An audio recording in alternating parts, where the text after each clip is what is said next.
Hôm nay trời mưa.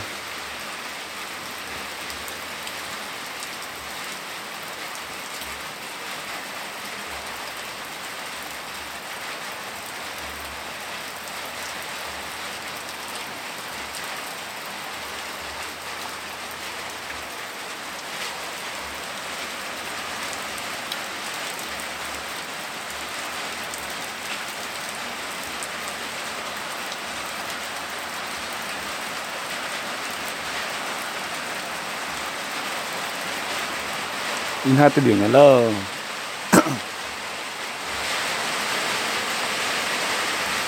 Lùng từ biểu nhà lơ in hoa à.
Từ biển hô qua.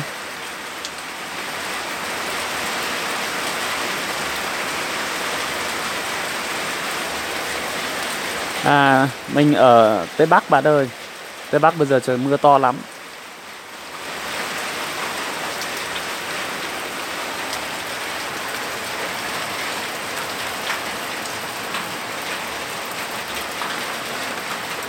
Hôm trước còn mưa đá cơ. Mưa đá ở trên mình, mưa đá to, xong thủng hết cái mái nhà này. Mình lập mái bằng cái đá đen này. Đó. Lập nhà bằng đá đen, mưa đá to thủng hết.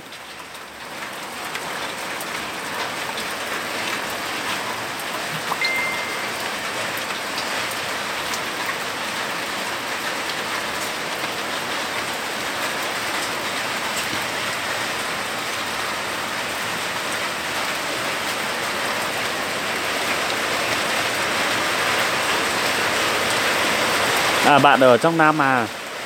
Đây, bây giờ trời bắt đầu mưa, tí nữa có khả năng là mưa đá đấy. Mưa to bây giờ.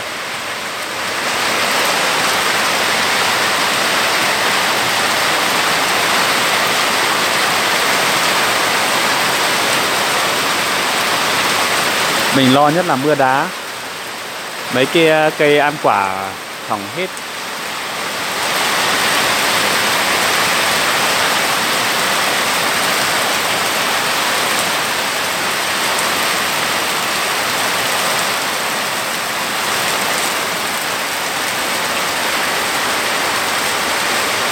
Vâng, mưa to lắm anh ạ. Chắc là mình phát trực tiếp đường truyền nó sẽ hơi yếu. Nhìn chắc là không được rõ lắm, nhưng mà thực sự là bây giờ đang mưa rất to luôn đó. Đây này.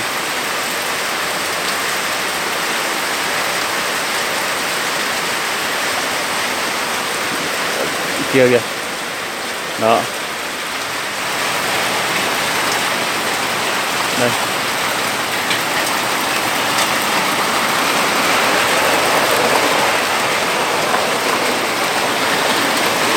Đây ở trên mình thì ở trên vùng cao mà như thế này này. Đó.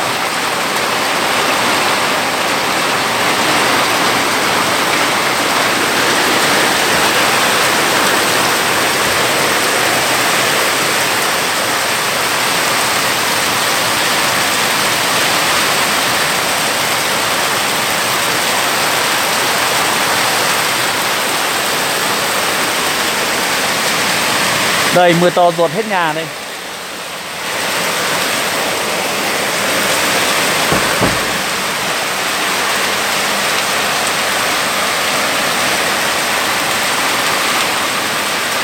Nhà mình ở trên cao lắm.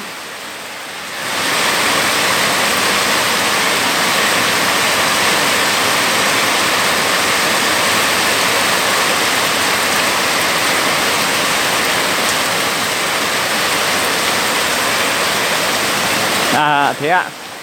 Mà bao giờ có dịp thì mời bạn lên trên Tây Bắc của mình nhá. Mình ở Lai Châu. Mưa to lắm ạ. Bây giờ trận mưa này là trận mưa đầu tiên mưa to như này đấy.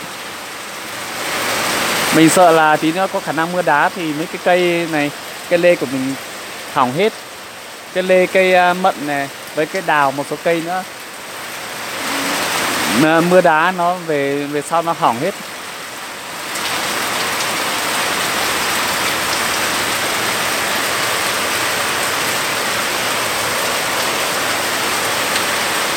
Vâng, ở trên em thì người ta bảo là một ngày có 4 mùa đấy. Sáng trưa chiều tối thì nó thể hiện hết ở 4 mùa.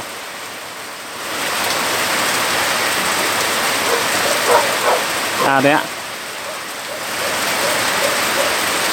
À, anh Tâm là ở trong Nam ạ.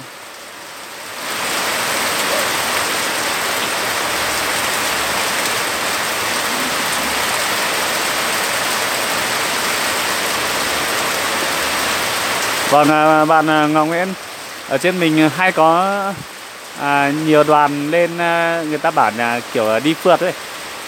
Phượt Tây Bắc thì thật sự là khung cảnh ở trên này thì rất là đẹp. Mình mấy hôm nay bận quá cũng ra ít video về những cái khung cảnh ở Tây Bắc. Chắc là phải mấy hôm nữa mình sẽ có dịp mình đi. Bây giờ đang vào mùa mình đi làm nương, làm ruộng các kiểu nữa. À chưa làm ruộng nhưng mà mình đi làm nương. Nhưng là cũng hơi ít thời gian. Mai qua chắc là không mưa đá.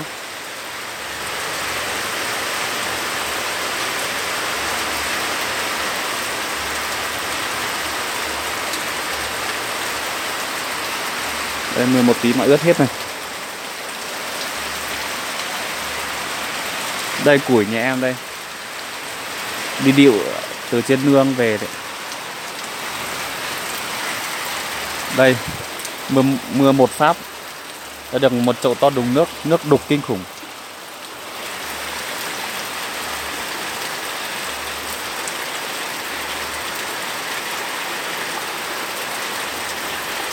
Mấy con gà này, con gà nha. Mưa qua nó không tìm được chỗ trú.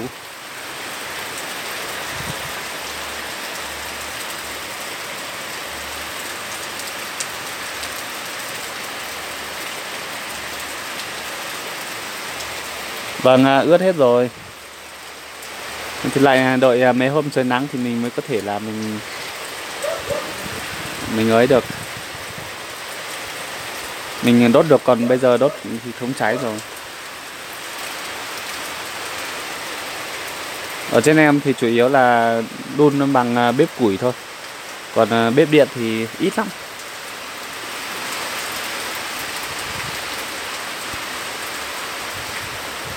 Trên mình thì chưa có điều kiện sắm bếp ga thì ít người dùng lắm.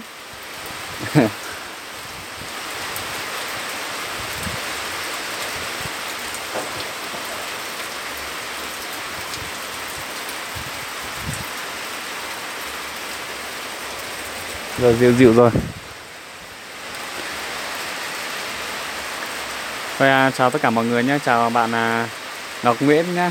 Lúc nào có dịp thì mời các bạn lên mình chơi. À thế ạ. Ở trên mình thì mình ở trên vùng núi mà, gần rừng núi cho nên là củi còn tương đối nhiều, nhưng mình không phải chặt phá linh tinh đâu. Mình chủ yếu là phần lớn là luôn bếp củi thôi. Nhà nào cũng có củi như này. Thế nhưng mình đi vào làm việc đó nhá. Hẹn là gặp mọi người. À hình như là mưa đá.